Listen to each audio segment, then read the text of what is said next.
Okay, peeps, we need to talk about today's episode. What is up? Welcome back. Can we get a like for the double upload? Yes, we're back with more CS news and roster changes. They just don't stop. Even at the point of me recording, I had hit record and then 5 minutes passed and another roster change was announced. That's my life for these next few weeks and we're going to enjoy it just like we're going to enjoy the brand new Liquid roster. If you guys missed a few episodes back, it was Yakinder unfortunately being benched by Liquid, albeit expected by a lot of people out there. Team Liquid making a major run, still with a newer lineup, and you know, some younger guys. You guys know who I'm talking about, Mr. Ultimate, coming to the roster and still making a decent major run. But the upward trajectory, right? The previous Liquid roster before this most recent one did not meet expectations, and they have turned things around. It was some teasers out there by a guy like NERTZ over at Heroic, and he was hydrating, and people thought, you don't just randomly post pictures of you drinking liquid or water on the timeline, do you?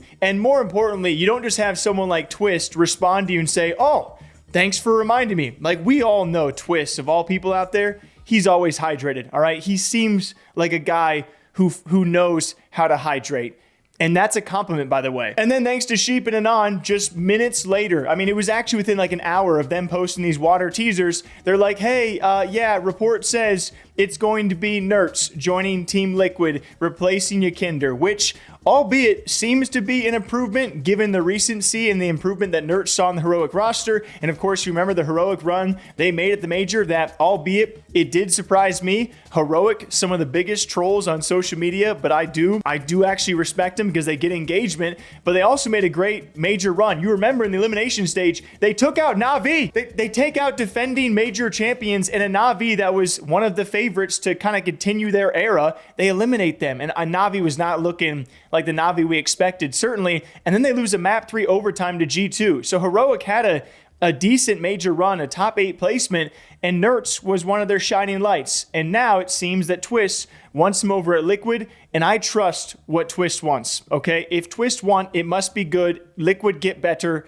Liquid +1. But people also pointed out the genius behind this move is now Team Liquid apparently can qualify for a major through 2 different regions if they want to go through Asia or if they want to go to NA. Let me be not the first, but one of the first people to think, knowing Team Liquid and the stature they have as a brand and organization, I believe they're going to choose the North American region. That is, of my opinion. Do you guys agree, disagree with that? That is not to diminish the Asian region whatsoever or going through that qualifier, but I don't think they're going to take the, albeit easier route to go through Asia. And, I mean, honestly, if we look at last Major, right, you got Mongols, who is pretty much a lock for that spot anyway. Do you want to be competing for those other spots down in Asia? I mean, obviously, North America, you compete with all of the Americas. So, I mean, yeah, but I don't think they'll take the Asian region. I think they will stick to the North American region, but that doesn't mean they don't have the option. So that will be very interesting. Beyond that, though, we saw other teams making big changes, one of them being Virtus.pro, now down to 3, as we, of course, talked about James and him saying, hey, there's a lot of big changes coming after all these big moves get started. And then it was n0rb3r, who has also been announced to be departing this roster or joining the bench. And at the point of me recording, it is now who they're expected to be replacing one of those spots. It's going to be FL4MUS. And can someone explain the lore? Because a lot of the responses were saying no. And I know FL4MUS from being the guy who plays Baby Shark on CS maps. I like the guy. Like Baby Shark, do. I mean, he's had several clips about this, and other CS pros have done the same. But also, I guess some people think maybe it looks like a downgrade on paper. But hey, you do what you want to do. I'm not the analyst in the room. What do you guys think about Virtus.pro potentially targeting someone like FL4MUS? I personally thought Yakinder, if I'm being honest, made sense. But hey, it is what it is. So is Virtus.pro going to be playing Baby Shark in the future? And we'll see who sets to round out. You know, they still need another guy, so we'll see who rounds out their 5 as well. The pieces, they keep on changing here and there. You guys also keep commenting. I love reading through comments because randomly throughout a video, it won't even be a team I'm talking about, and you guys just go, plus this, minus that, that's a good team. And I'm like, sure, yeah, 100%. Haven't talked about them in 3 years, but Like, you guys are passionate. I dig that. But lastly, for all of you guys, we have the teaser, and that being the man who trolls us all and will continue to troll us all.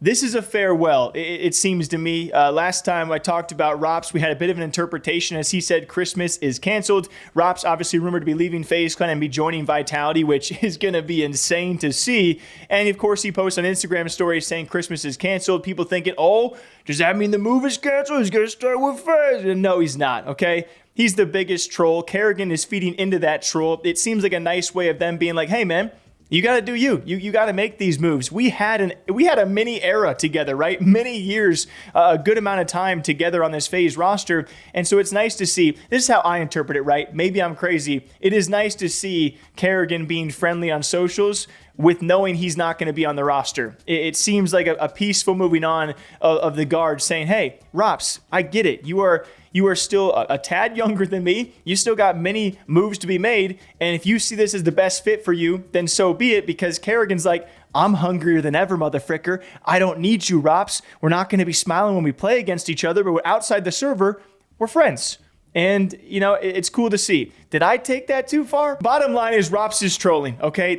He's leaving. Let's just get it through our heads. Would I love to see him, just like Nico, throw out the I stay tweets? But none of these stay tweets are going to happen, all right, guys? They're not going to, just like Liquid Elige is not going to happen, all right? All of our hearts are going to be broken by the end of this roster mania and season, whatever does happen. And also, last video, I talked about TSM having a North American roster. Nobody cared, all right? You guys don't care about You don't care about me. Anyway, I don't know why I'm so upset on a Saturday. Double upload. If you guys could leave me a like, maybe sub or a comment. My DMs are also open for any stories out there. Hope you all enjoyed the double upload. Tomorrow, we're trying something different.